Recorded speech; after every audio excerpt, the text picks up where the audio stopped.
오늘 여러분과 함께 나눠볼 이야기는 최근 법적 대응 소식으로 오랜만에 대중 앞에 선 가수 겸 배우 손담비 씨에 대한 이야기입니다. 사실 많은 분들에게 손담비 씨는 미쳤어. 토요일 밤에 같은 히트곡이나 예능에서의 소탈한 모습으로 기억되고 계실 텐데요. 최근 그녀가 선택한 행보는 대중들에게 반가움보다는 당혹감을 안겨주고 있습니다. 자신과 가족을 향한 악플러들을 고소하며 강경 대응에 나선 것인데, 아이러니하게도 이 고소 사건이 그녀가 그토록 감추고 싶어 했을 과거의 뼈아픈 논란들을 다시금 수면 위로 끌어올리는 자충수가 되고 말았습니다.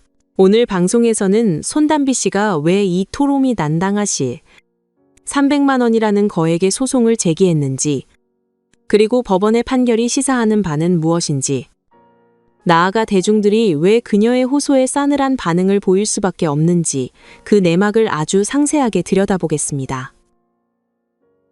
먼저 이번 사건의 발단이 된 소송 결과부터 냉정하게 분석해 보겠습니다.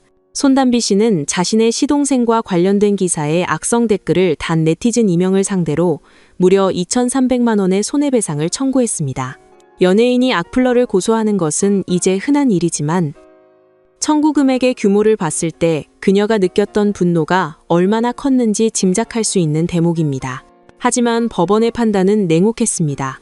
재판부는 피고소인들에게 각각 30만 원과 20만 원, 합쳐서 단 50만 원의 배상금만을 인정했습니다. 이것이 무엇을 의미할까요? 법적으로 50만 원이라는 배상액은 사실상 피고의 행위가 위법하긴 하나, 그 정도가 매우 경미하거나 혹은 피고가 작성한 내용이 완전한 허위 사실이라고 보기 어려울 때 내려지는 금액입니다. 즉, 법원은 손담비 씨의 명예가 훼손된 것은 맞지만 네티즌들이 비판한 내용, 즉 시댁 집안의 문제나 결혼의 배경에 대한 언급이 터무니없는 날조는 아니라는 점을 간접적으로 인정한 셈입니다. 결국 2,300만 원을 받으려다 소송 비용도 건지기 힘든 50만 원 판결을 받은 이 상황은 오히려 대중들에게 법원도 인정한 팩트 폭격이라는 조롱의 빌미를 제공하고 말았습니다. 그렇다면 네티즌들은 도대체 왜 먼 집안에 시집을 갔다라는 표현을 썼을까요?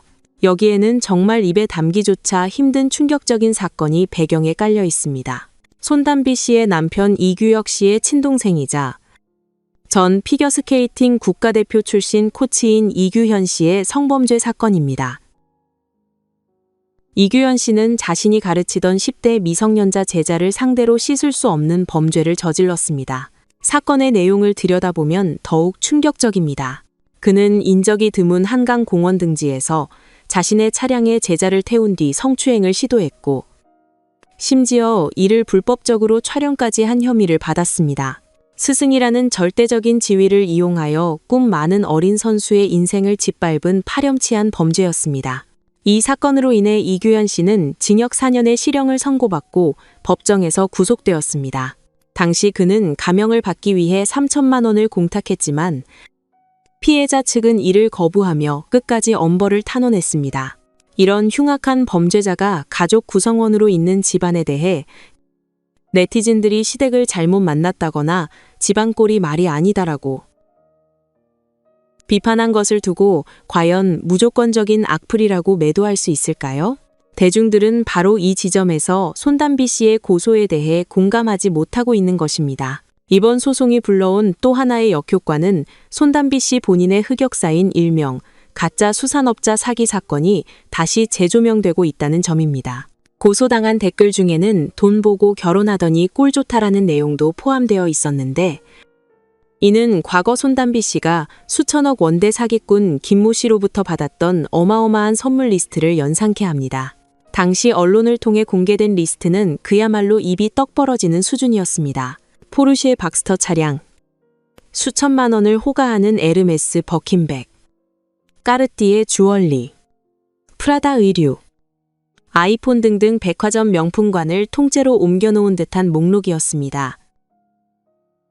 특히 김 씨는 손담비 씨의 환심을 사기 위해 그녀의 지인들에게까지 선물을 뿌리며 재력을 과시했었습니다.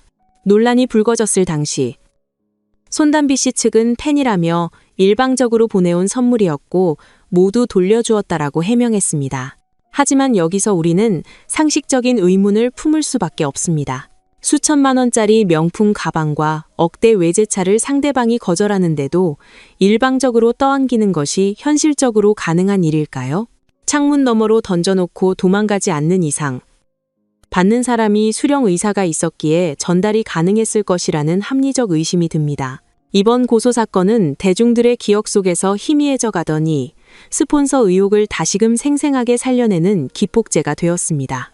시동생뿐만 아니라 손담비 씨의 남편 이규혁 씨 역시 과거 전 국민을 분노케 했던 박근혜, 최순실 국정농단 사건의 중심 인물 중 하나로 거론된 바 있습니다.